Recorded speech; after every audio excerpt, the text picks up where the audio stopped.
Hello and welcome from across the Media Multiverse. Today I am going to have a look at the 1979 to 1980 series of Doctor Who.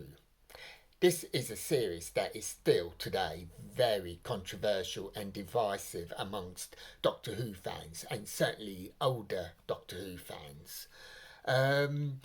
Generally, the questions to be asked about this particular series, Series 17, is: was it comedic genius?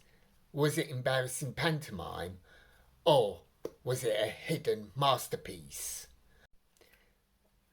This series consisted of the following stories, including Sharda. Sharda, although unmade at the time due to a BBC strike, it has since been released on numerous occasions, the most recent being an animated version where the animation plugged in the bits that the BBC were unable to film.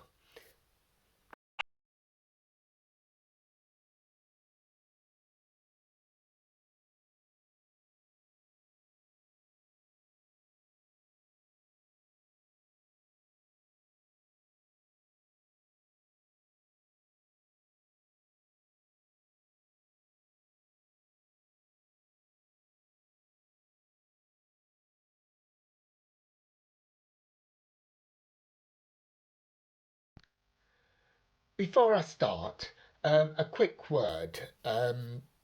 People who've seen my other videos know that I try not to reveal plot twists, as I like you to enjoy the programme as much as I did.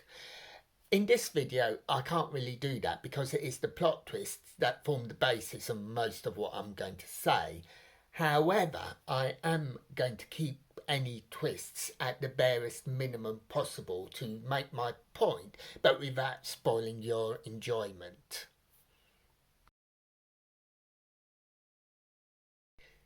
This series was scripted by Douglas Adams. This is the same Douglas Adams who found fame with The Hitchhiker's Guide to the Galaxy. His comedy style and one-liners are literally everywhere in the series if you listen out for them. There is an inventiveness in this series, which is basically two friends and a robotic dog travelling the universe, looking, learning and having fun. This series has that same fun element as The Hitchhiker's Guide to the Galaxy. Overall, this is a very entertaining series. Embarrassing pantomime is probably the coming in point for most Doctor Who fans, certainly the older ones, and there are plenty of examples of this. The Doctor making fun of the Daleks by taunting them to climb up a wall. Erato and Erato's design. Soul Deed in the Horns of Nymon. The Doctor being ripped apart in The Nightmare of Eden.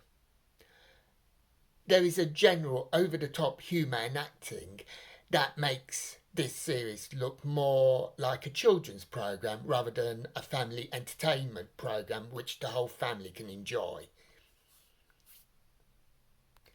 In 1979, the UK had only 3 television channels. 2 were owned by the BBC, the other by regionalised independent television, or ITV. ITV was the main challenger to BBC One. Between the 10th of August to the 24th of October 1979, ITV suffered a prolonged strike, forcing people to watch BBC as there was no alternative. In Doctor Who terms, this meant that Destiny of the Daleks and City of Death didn't have any real competition. At the time, BBC Two was seen as a niche channel.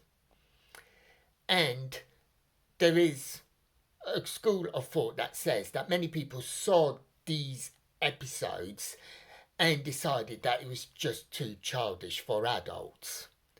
I remain unconvinced with this argument. Firstly, City of Death, with its inventive script and James Bond style villainy, is seen as one of the best Doctor Who stories ever made. Secondly, in terms of ratings, even with the first episodes being unchallenged, the series held on to around 10 million viewers. Surely, once we got to Creature from the Pit and ITV was back in action and the strike was over, figures would have plummeted at that point overall if people weren't happy with what they'd been seeing in the preceding 8 episodes.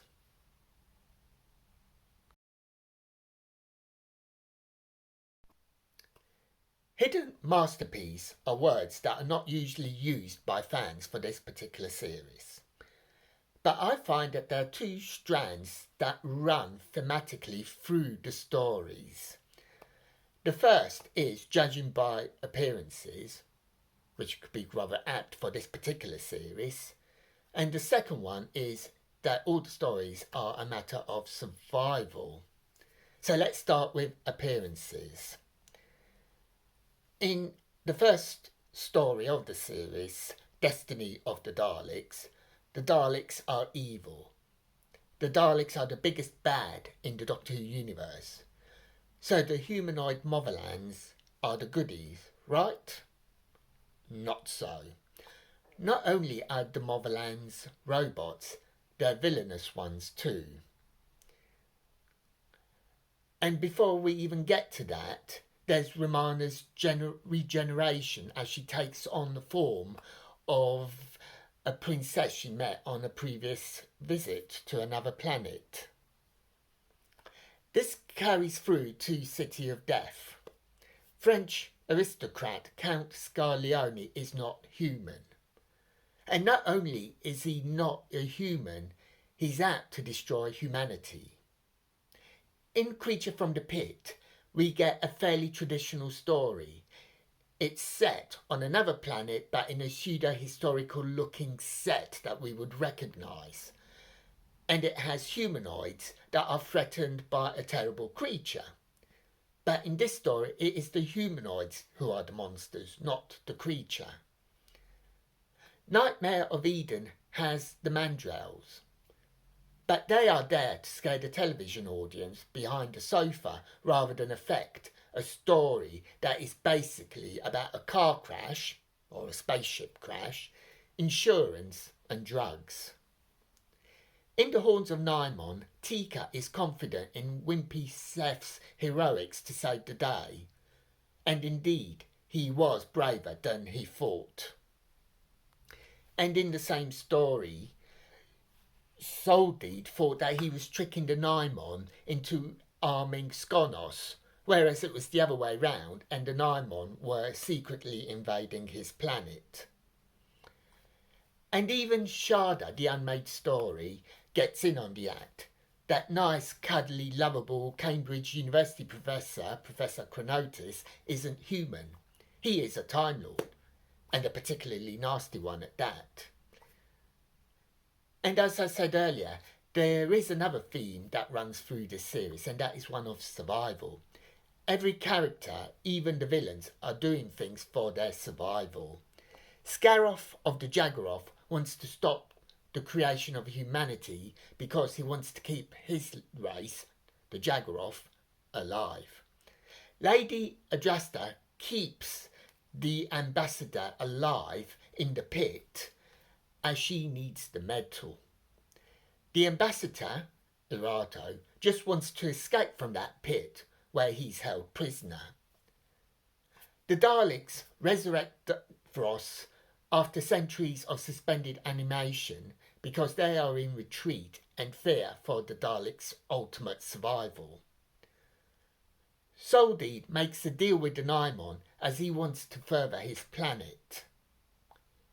These are all reasons for and the motivations for characters and looking for survival. Despite its inventiveness and rather dark themes, the series remains controversial, and this is due to the production values. As for me, of the 3 questions I asked at the beginning, I am a fan overall of the series, and I see it as a flawed masterpiece. In cookery terms, all the ingredients are there. The chefs and the cooks are also on board, but perhaps a better kitchen was needed. And that is my thought on series 17 of Doctor Who. What do you think of it? Did you enjoy it? Did you think it's a lot of camp nonsense? Please let me know. So until next time, may your news be good news and happy times and places. Farewell.